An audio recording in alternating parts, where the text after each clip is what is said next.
안녕하세요, 세븐함입니다. 구독자님들이 요청하시는 컨텐츠를 요즘 만들어 보고 있습니다. 키무덴이라는 분이 요청을 해주셨는데 자녀를 두고 계신 주부님이신 것 같아요. 일단 요청하신 거는 펀다이빙과 체험다이빙의 차이점, 그리고 주의사항, 꿀잼 이렇게 문의를 하셨는데, 자녀분들하고 같이 다이빙을 한다고 하시니까 나이대에 맞춰가지고 그 나이대에 할 수 있는 다이빙 교육, 그리고 커리어, 수입, 뭐를 배우는지, 자녀분들 나이가 아직 어리신 것 같아가지고 유소년이 할 수 있는 다이빙 코스에 대해서 먼저 설명해 드리겠습니다. 가장 처음 할 수 있는 다이빙 교육은 버블 메이커라고 있습니다. 버블 메이커가 뭐냐면은 만 8세부터 할 수 있는데 수심은 한 2m 정도 들어갑니다. 그리고 성인 장비가 아니고 아동용 장비를 착용을 하고, 체험을 하는 거는 물속에서 호흡을 한번 해보고 장비를 착용하고 얕은 수심에서 유영을 해보는 걸 체험을 합니다. 그 다음은 체험 다이빙인데, 체험 다이빙이 뭐냐면은 라이센스가 없는 상태에서 간단하게 장비 교육, 수신호 교육을 받고 숙련된 다이브 마스터하고 같이 물에 들어가서 말 그대로 체험을 해보는 체험 다이빙입니다. 자, 그리고 펀다이빙 같은 경우에는 라이센스를 기존에 소지하고 있는 사람이 다이빙을 하는 건데, 좀 멋있게 이야기를 하면은 오픈워터 이상 라이센스를 가지고 있으면은 전 세계 어디에서도 다이빙을 할 수가 있고, 그리고 바다가 아니더라도 계곡에 가서도 다이빙을 할 수가 있습니다. 제가 말씀드리는 거는 다이빙 단체가 여러 군데가 있는데 파디 기준으로 말씀을 드리는 겁니다. 그리고 파디에 보면은 실팀이라고 아동용 코스가 있는데, 그 코스에서 하는 거는 렉다이빙, 내비게이션, 부력, 환경인식, 그리고 생물체 식별, 서치 앤 리커버리, 스킨다이빙, 그리고 마스크, 스노클링, 그리고 핀, 레귤레이터, 부력 조절 장치, 다이브 게이지, 탱크랑 기본 스쿠버 장비 사용법까지 이렇게 교육을 합니다. 다시 한번 말씀드리면은 본 컨텐츠는 전문성이 있는 컨텐츠다 보니까 저희가 자료 조사를 좀 했는데, 일단 파디 공식 홈페이지 기준으로 자료 조사를 했고요. 파디 강사로 활동을 한 우리 미스타리가 보고 듣고 배운 지식도 다수가 들어갔습니다. 본 컨텐츠의 신뢰도는 한 95% 정도 보시면 될 것 같습니다. 다이빙 선배님들이 또 이거 틀렸네 저거 틀렸네 하실 수 있지만은 이번에 한번 잘 배워보도록 하겠습니다. 라이센스라고 할 수 있는 게 파디의 주니어 오픈워터라고 있습니다. 나이는 10세부터 11세, 그리고 12세부터 14세까지 이렇게 나이대는 그렇게 되고, 10세, 11세는 최대 수심이 12m, 그리고 12세, 14세 같은 경우에는 18m까지 다이빙을 할 수가 있습니다. 가장 중요한 기본이라고 생각하면 되고, 그리고 주로 응급상황 대처법을 배운다고 생각하시면 됩니다. 일단 간단하게 나열을 해드리면은 마스크 클리어링, 호흡기 찾기, 그리고 호흡기 고장 시 대처 방안, 그리고 부력 조절 장치 BCD라고 하는데 사용법, 그리고 물속에서 부력을 어떻게 맞추는지. 오픈워터만 제대로 배워도 다이빙하는 데는 크게 지장 없습니다. 레크레이션으로 하겠다 그러면은 어드밴스까지 취득을 하시면 될 것 같아요.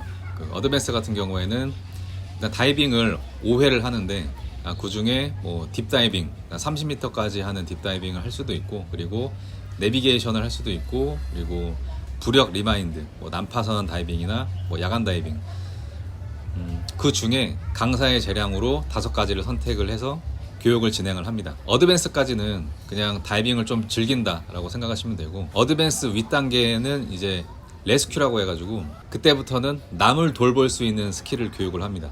레스큐에서 심폐소생술도 교육을 하고, 그리고 물속에서 다이빙을 하다가 다이빙 버디한테 문제가 생겼을 때 대처하는 방법도 배우고, 기준이 좀 다르겠지만은 제가 봤을 때는 레스큐부터는 좀 전문성이 있다라고 생각을 합니다.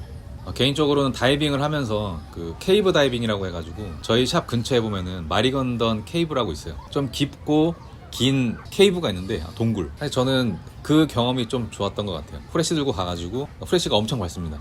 프레시 한번 키면은 약간 좀 과장 보태가지고 대나처럼 밝은데, 새로운 환경을 경험하는 게 좀 좋은 경험이었던 것 같아요. 학부형 분들이 좀 흥미 있어 하실 만한 교육적인 측면에 대해서 한번 말씀드릴게요. 심폐소생술을 배울 수가 있습니다. 심폐소생술 한번 배워놓으면은 평생 써먹는 거니까, 심폐소생술 자격증이 있으면은 회사 같은데 취업을 하거나 학점에서도 어드밴테이지가 있는 걸로 알고 있어요. 지금 어린 자녀분들 같은 경우에는 다이빙 라이센스를 취득을 하게 되면은 학생 현장 학습으로 출석을 인정을 받을 수가 있습니다. 저희 샵에 오셔가지고 라이센스 취득하시면은 현장 학습 인증 받을 수 있습니다. 그리고 대학교 같은 경우에도 대학생이 다이빙 라이센스를 취득을 했다 그러면은 뭐 학교나 학과마다 차이가 있겠지만은 학점으로도 인정받을 수 있는 걸로 알고 있어요. 이 다이빙으로 해외 인턴십을 올 수가 있는데, 일단은 해외 인턴십을 오게 되면은 웬만하면 숙식은 제공해 줍니다. 리스크를 좀 많이 줄여가지고 뭐 돈을 벌기에는 좀 어려움이 있지만은 리스크를 많이 줄여서 해외에 체류할 수 있는 경험을 얻을 수가 있어요. 그리고 만약에 워킹 스튜던트로 오게 되면은 다이브 마스터까지 한 6개월 정도 시간이 걸리긴 하지만은, 그러니까 마스터까지 샵에서 지원을 해줍니다. 마스터까지 하려면은 오픈워터, 어드밴스, 레스큐, 그리고 마스터 라이센스가 한 4가지 정도 되는데 그 비용을 샵에서 지원을 해줍니다. 그리고 이 학점을 인정을 해주는 거는 한국만 그런 게 아니고 미국, 호주, 캐나다, 일본, 유럽, 중동, 아프리카 거기에 있는 대학이나 교육기관에서도 학점으로 인정을 해줍니다. 사실 뭐 저희가 다이빙샵을 하고 있으니까 장점이 많아요. 열심히 해가지고 라이센스를 취득을 했잖아요. 그러면은 직업적으로도 이점이 있는데, 합법적으로 돈을 벌려면은 다이브 마스터 이상 되어야지 수익 활동을 할 수가 있습니다. 그리고 다이빙 강사도 할 수 있고 산업잠수사, 아쿠아리스트 이렇게 다양한 직종에서 근무를 할 수가 있고, 정말 메리트가 있는 거는 바다가 있는 곳에서는 세계 어디든 일을 할 수가 있습니다. 영어가 된다면은 정말 좋겠지만은 일단 언어가 안 되더라도 한국인 샵이 있는 전 세계 어디나 하웨이 같은 경우에는 1년 내내 다이빙 강사를 구인을 합니다.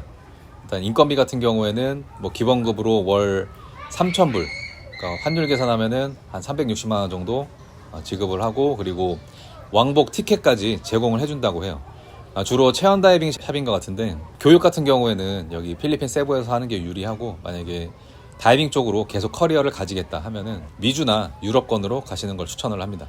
일단은 좀 흥미 있으실 만한 거, 저기 저희 샵 앞에 보면은 힐루뚱안이라는 섬이 있는데, 그 섬에서 관광객들이 오면은 그 섬 근처에 다킹을 해놓고 스노클링을 많이 합니다. 근데 그때 스노클링을 할 때 우리 부유한 한국인 관광객분들이 반지, 팔찌, 목걸이, 귀걸이, 시계, 고프로 이렇게 다 두고 갑니다. 그러면은 미스타리 같은 경우에는 애플워치를 주셨대요.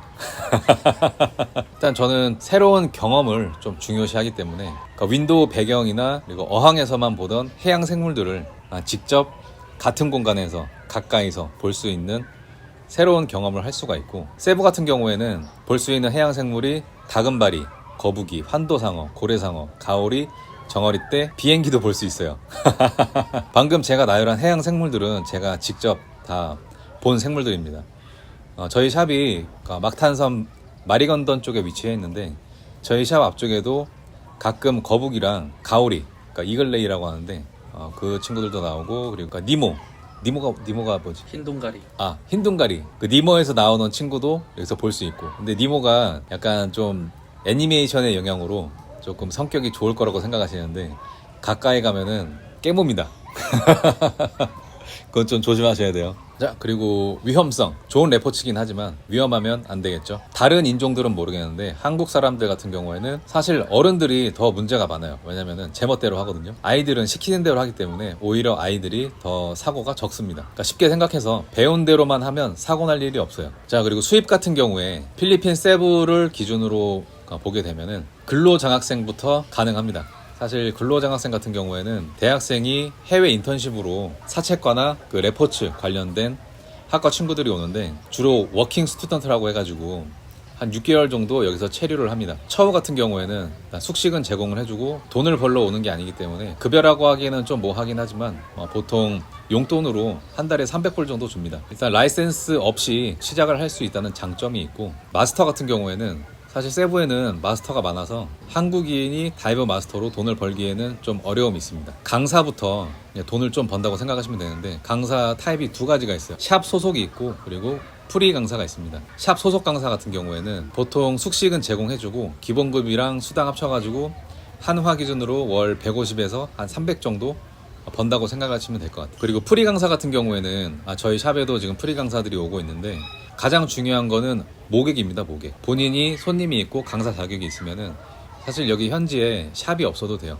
어떻게 하냐면은 저희 같이 샵을 가지고 있는 사람들하고 이렇게 계약을 합니다. 샵 이용료 정도만 내고 약간은 그 전전세 같은 개념으로 저희 샵에 있는 뭐 장비나 시설, 그리고 뭐 직원 배 이용을 하는 거죠. 일단 프리 강사의 가장 큰 장점은 샵이나 장비가 없어도 그러니까 본인이 샵을 운영을 하는 것처럼 업을 영위를 할 수 있다는 거, 그게 큰 장점이죠. 굳이 뭐 여기 현재 사업자가 없더라도 저희가 사업자를 가지고 있기 때문에 저희 샵 입장에서는 샵이나 사업자를 가지고 있지 않은 강사가 경쟁 상대가 되기 때문에 단점이라고 생각할 수 있는데 사실 그거를 막을 수는 없습니다. 그래서 저는 그냥 차라리 좀 더 적극적으로 그 프리 강사들을 유치를 해서 그러니까 저희 샵을 좀 더 활성화시키고 싶어요.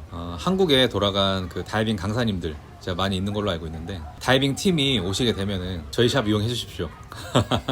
샵 소속 강사나 프리 강사 둘 다 해당이 되는 건데 강사가 가이드의 역할도 합니다. 보통 다이빙이 한 4, 5시 정도면 끝나기 때문에 같이 뭐 저녁을 먹거나 술을 먹거나 어디 뭐 놀러 갈 때 사실 이 주변에 대해서 잘 모르잖아요. 이미 뭐 같이 다이빙을 하고 뭐 교육을 받고 강사랑 많이 친해진 상태이기 때문에 대부분 강사한테 많이 의지를 합니다. 그렇게 되면은 사실 여기 세부에서 손님 데리고 가면은 다 돈이에요. 강사의 이건 약간 뭐 재미오던데 미스타리가 강사할 때 약간 퍼포먼스를 했다고 합니다. 이제 우리 이쁜 한국인 여자 교육생이 오면은 여기 조개에다가 반지를 넣어가지고 그러니까 교육 중에 이렇게 조개를 발견하는 것처럼 이렇게 보여주고 열어가지고 반지를 껴준대요. 저녁에 뭘 하려고 하는지 모르겠는데 저희가 샵을 운영을 하고 있기 때문에 일단 뭐 장점 위주로 말씀을 드렸어요. 한국에서 지내면은 취미 같은 거 가지기가 어렵잖아요. 어느 정도 좀 경제적으로 여유가 있고 시간이 있지 않는 이상 취미를 가지기가 어려운데 한국에서 다이빙 취미를 가지신 분들이 되게 많아요. 다이빙 취미를 가지게 되면은 바다가 있는 어느 나라를 가든 다이빙을 할 수가 있으니까 그냥 뭐 단순히 그 해외여행을 가는 것도 물론 좋지만은 뭔가 목적이 있게 해외여행을 한다는 메리트가 있는 거, 그거 참 좋은 것 같아요. 되게 멋진 취미입니다. 흔히들 뭐 그런 말 하거든요. 지구의 70%가 바다다. 바다가 엄청 넓어요. 그거 다 가보진 못하겠지만은 사실 그런 약간 모험심을 자극하는 그런 문구들을 보면은 약간 가슴 뛰는 것도 있고, 저 같은 경우에는 전 여친이랑 보라카에 가가지고 체험 다이빙 한번 해보고 이 샵을 오픈을 했습니다. 좀 무모했죠. 지금 코로나 기간이 길어지면서 한동안 임대료만 내고 수입이 없다 보니까 사실 조금 후회를 한 적도 있었어요. 이거 괜히 돈 많이 들여가지고 샵 오픈해가지고 이거 손해만 많이 보고 있구나, 그렇게 생각한 적도 있는데 그런 약간 후회가 되는 부분하고 제가 여기 해변가에 있는 이런 멋진 다이빙 샵을 운영을 하면서 얻은 심리적인 만족감이 훨씬 더 크기 때문에 그냥 뭐 이렇게 아직 웃을 수 있습니다. 다이빙 하시는 분들이 저희 영상 많이 보는 걸로 알고 있는데 저희 바로 옆샵이 나갔습니다. 저희 옆샵 같은 경우에도 규모는 한 100평 정도 되고 룸이 5개 있어요. 오피스 있고 장비실 있고 샤워실 있고 바도 있고 화장실, 식당, 이렇게 설비가 잘 갖추어져 있습니다. 임대료는 지금 원래 임대료는 한 달에 12만 페소였는데 지금 하면은 조금 깎아줄 것 같긴 해요. 자, 오늘 제가 말씀드리는 거는 다이빙의 모든 건 아니에요. 저도 아직 배울 게 많습니다. 다이빙을 여기 필리핀 세부랑 보라카이에서밖에 안 해봐가지고 지식이 좀 얕을 수 있어요. 경험과 지식이 얕을 수 있지만은 저희 구독자 키무데니님이 요청하셔가지고 컨텐츠를 한번 만들어 봤고요. 관광이 다시 시작되면은 펀다이빙 라이센스 교육할 겁니다. 연락 주세요. 안녕. 해외에서 돈 버는 게 이렇게 힘들어요.